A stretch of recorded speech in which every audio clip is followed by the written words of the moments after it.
ध्रुव चले हैं, महाराज उत्तानपाद को पता चला। उत्तानपाद ने भेजा है अपने मंत्री को, कहा है जाइए और ध्रुव से कह देना कि वो वन में नहीं जाए।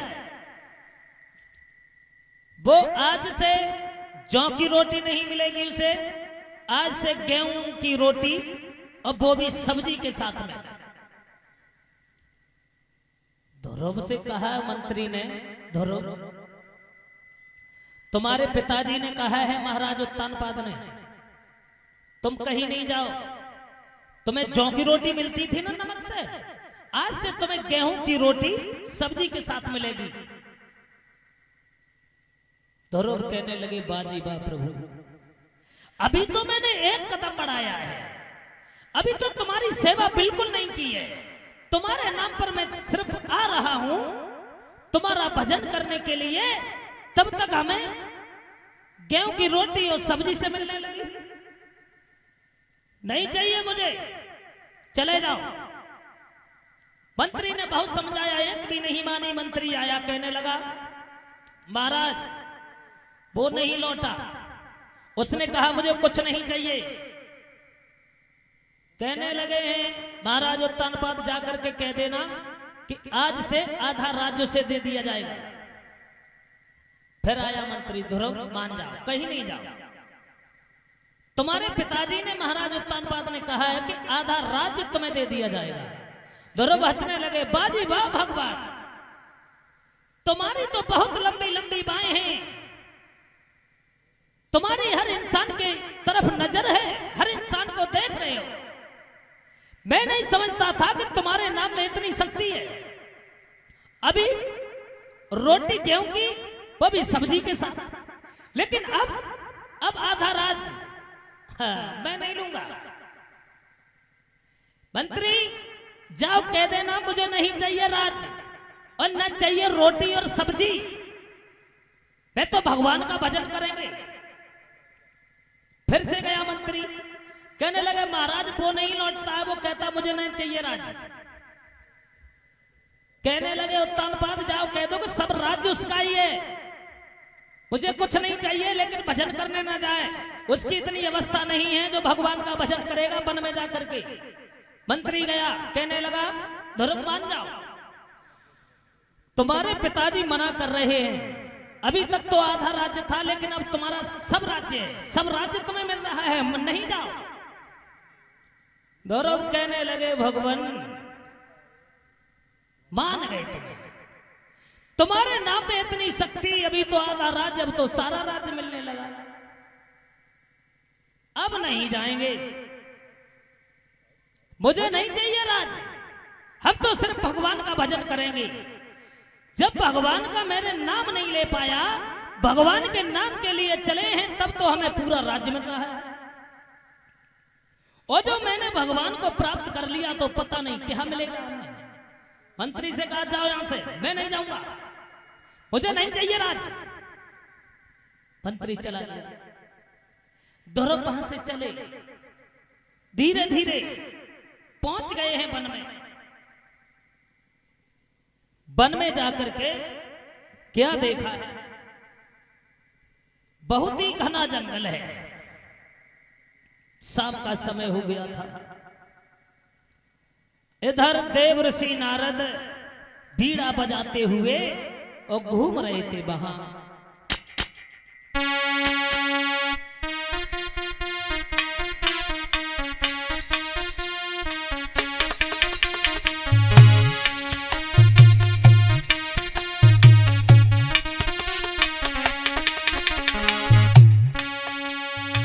बजाते हुए देवर्षि नारद घूम रहे थे वहां।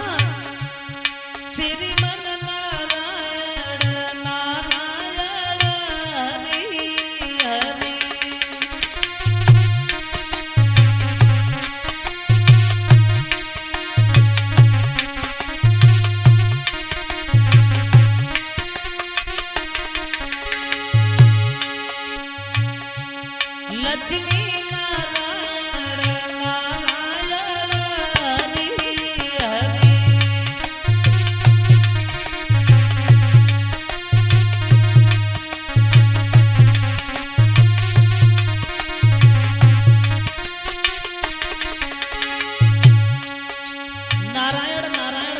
हुए देव ऋषि नारद घूम रहे हैं उस जंगल में।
बोलिए गोविंद भगवान की। नारायण नारायण गाते हुए देव ऋषि नारद चले, और जब चले हैं देव ऋषि नारद तो धीरे धीरे पहुंच गए। क्या देखा उस जंगल में? ध्रुव छोटा सा बालक घूम रहा है। देव ऋषि नारद ने आवाज लगाई, कौन है इस जंगल में? कौन है? क्या सुनाई नहीं देता? दिखाई नहीं देता? कौन है? ध्रुव खड़े हो गए, कहने लगे, आप कौन है?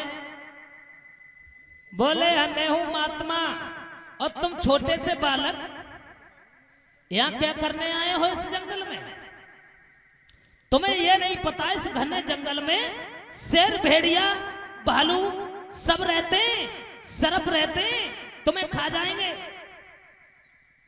कितने सुंदर हो तुम, तुम्हारी मां रो रो करके मर जाएगी। क्या नाम है तुम्हारा?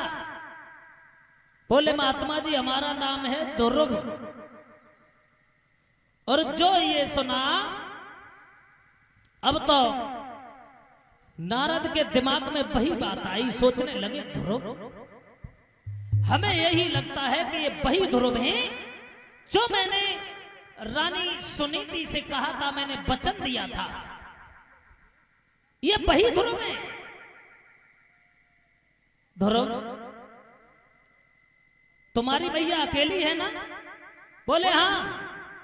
तो तुम लौट जाओ, आगे नहीं जाओ। इस वन में कोई नहीं रहता है, सिर्फ भेड़िया, शेर, चीता यही रहते हैं, तुम्हें खा जाएंगे। ध्रुव कहने लगे, हमें खा जाएंगे? और तुम रहते हो, तुम्हें नहीं खाया?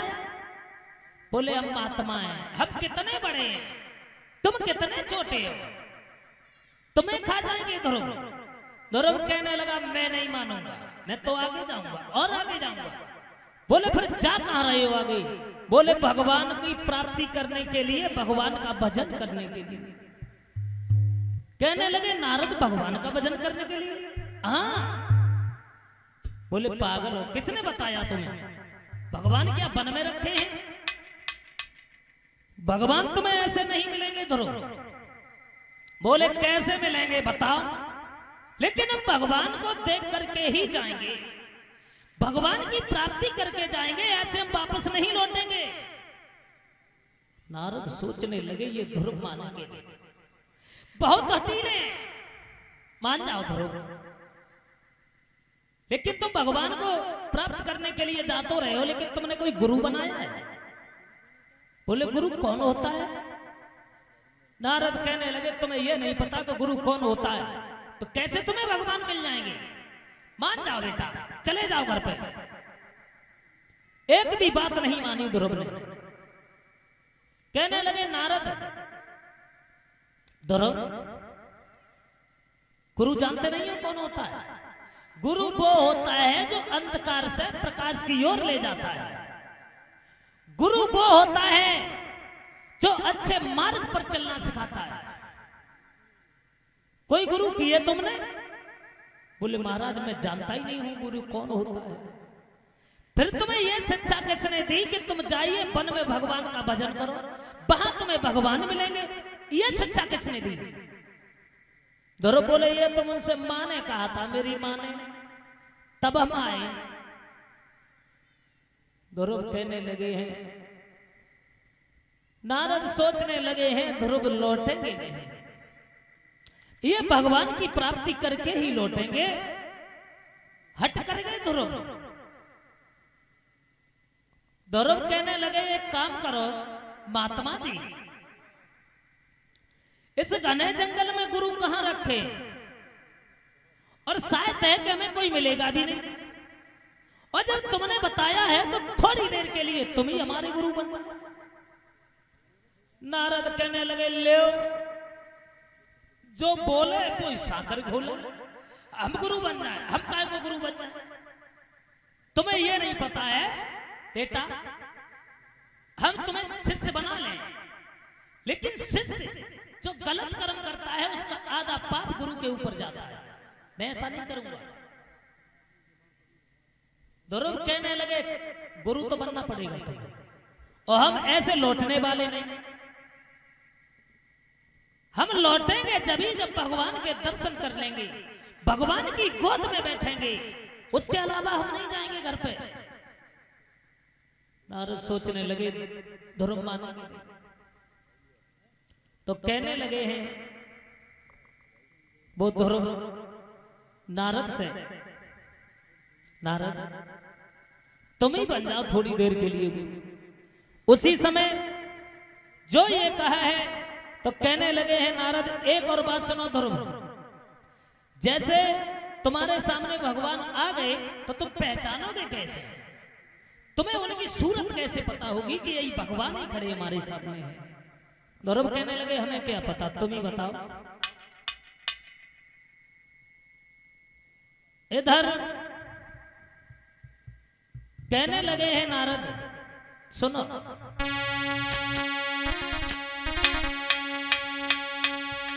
भगवान कैसे होंगे? तो बोले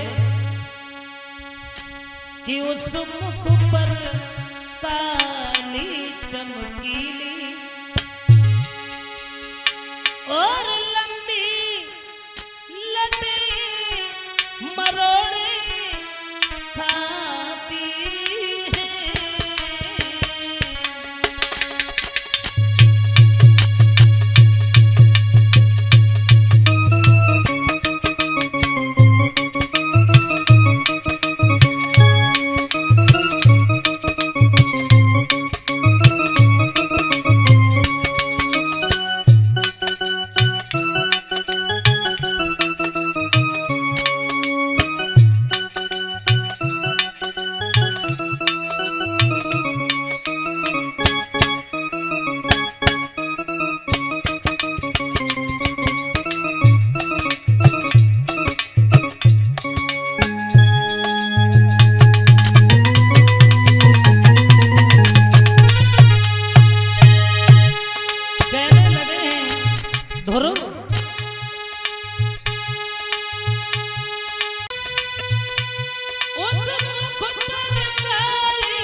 गले में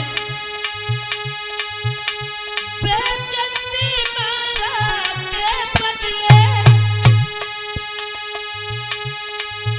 सीधी मणियों की माला है। उसकी बचने रे बालों पर, उसकी बचने रे बालों पर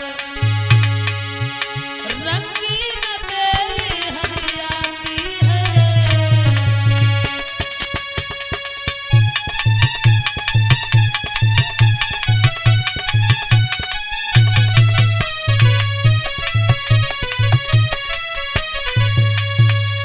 भक्तों कहने लगे हैं नारद, भगवान ऐसे होंगे, उनकी जो लटें होगी ना वो घुंघराली होंगी, काली काली लटें लटकती होंगी, हाथ में शंख चक्र होगा, गले में मड़ियों की माला होगी, बहुत ही सुंदर देखने में तस्वीर लगती होगी। समझ लो कि वही भगवान है। देवर्षि नारद ने ये कहा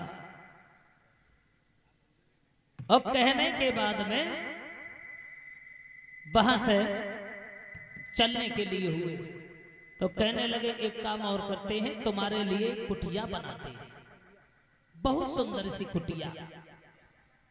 देवर्षि नारद ने कुटिया बनाई, बहुत ही सुंदर। और कैसी थी वो कुटिया? इतनी सुंदर थी, बताया है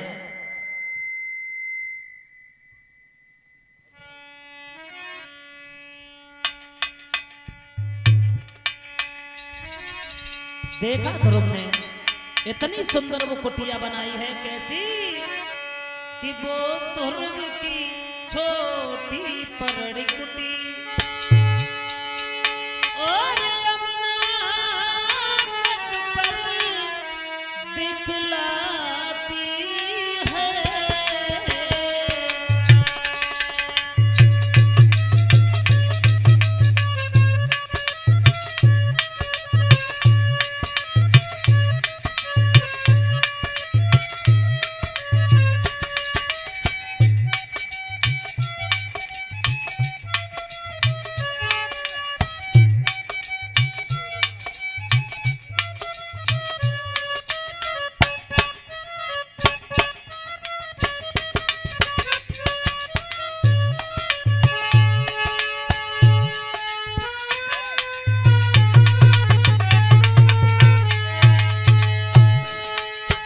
ध्रुव की वो कुटी बनाई है नारद ने।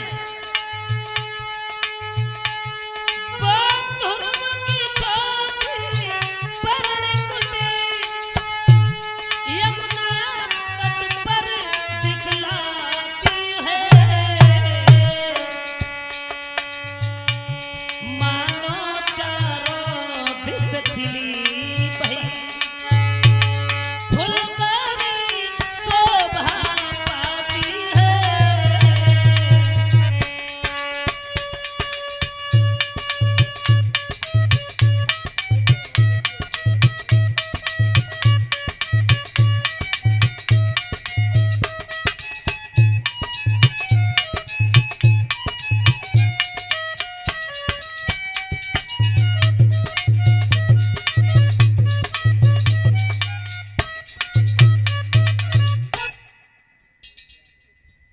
ध्रुव की वो छोटी बहुत ही सुंदर कुटिया बनाई है।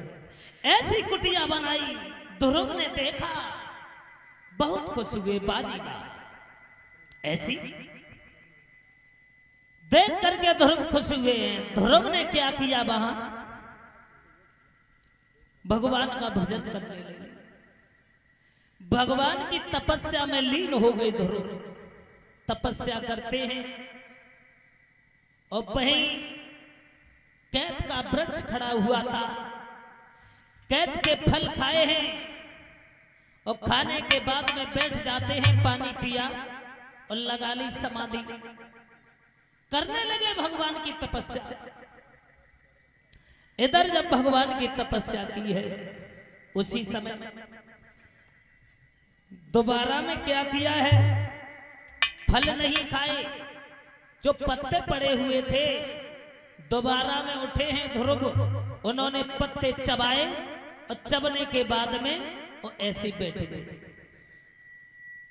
सोचने लगे हैं जब भगवान की प्राप्ति करेंगे फल भी नहीं खाएंगे। कुछ दिन के बाद में फिर से जब समाधि उनकी टूटी है, फिर से सोचने लगे हैं अब तो हम पत्ते भी नहीं खाएंगे, पानी भी नहीं पिएंगे। ध्रुव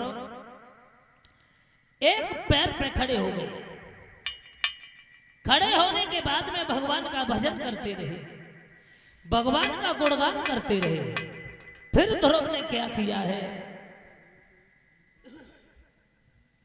अपनी प्राणवायु को खींच करके ब्रह्मांड में रोक दिया।